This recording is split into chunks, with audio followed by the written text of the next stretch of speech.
Salut les amis, alors cette vidéo aujourd'hui elle s'adresse surtout pour ceux qui écrivent des articles de blog, pour les blogueurs qui écrivent des articles texte. Je vais vous donner deux moyens pour redynamiser un petit peu vos articles et ne pas qu'ils soient fades, pour vraiment les rendre bandants comme dirait l'autre, et véhiculer davantage d'émotions et pas que les gens commencent à se faire chier et trouvent ça fade. Toi tu commences à me baver sur les rouleaux, Et sans émotion, sans âme. Donc les deux trucs, c'est le premier, c'est déjà de virer au maximum l'introduction et de passer le plus rapidement possible au vif du sujet. C'est-à-dire, vous dites, dans cet article, je vais vous montrer tel truc, je vais vous apprendre tel truc, machin, et vous essayez pas de faire un ou deux paragraphes de super introduction hyper chiante avant de savoir de quoi votre article va parler. Bon, ça veut dire que c'est facile, c'est facile. Ça c'est le premier truc, vous me virez l'introduction.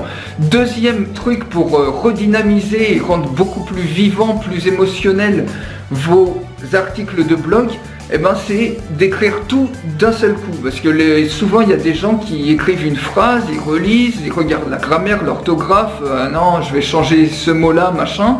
Et petit à petit ils avancent, alors une fois qu'ils ont écrit une ligne, après ils vont écrire la deuxième, etc. Ils vont écrire comme ça, en s'arrêtant, en coupant tout le temps entre leur cerveau qui est rationnel et leur cerveau qui est créatif. Parce que vous savez qu'on a deux hémisphères, un des hémisphères est créatif et l'autre il est rationnel. Donc on peut pas comme ça switcher entre l'un et l'autre à chaque phrase, c'est-à-dire qu'on se laisse aller sur une vague de créativité sur la première phrase, et si on arrête cette créativité à la première phrase pour relire, pour faire place au cerveau rationnel, après il faut réactiver le cerveau créatif sur la phrase suivante, et on s'épuise comme ça à écrire, alors que si on écrivait tout d'une traite, c'est ce que dit d'ailleurs l'écrivain Ernest Hemingway, il dit « write drunk, edit sober ». C'est-à-dire écrivez bourré, c'est-à-dire écrivez vraiment d'une seule traite, ça veut pas dire faut se bourrer la gueule, et ensuite relisez ce que vous faites. Une fois que vous avez écrit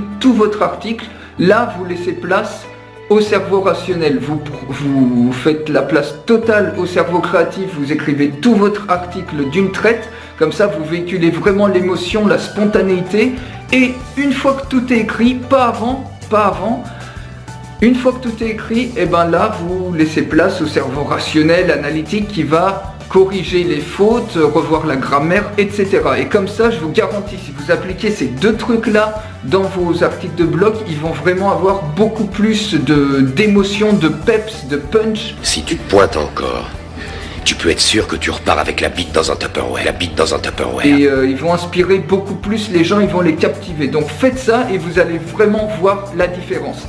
Et surtout, n'oubliez pas de vous abonner à la chaîne YouTube et de liker la page Facebook. J'ai posté plein d'autres trucs comme ça pour essayer de vous aider dans le marketing, dans le développement personnel, vous donner les conseils, ce que je connais de mieux. Et donc on se retrouve très bientôt les amis. Allez, ciao. Bon, ça veut dire que c'est facile. Oh mon Dieu.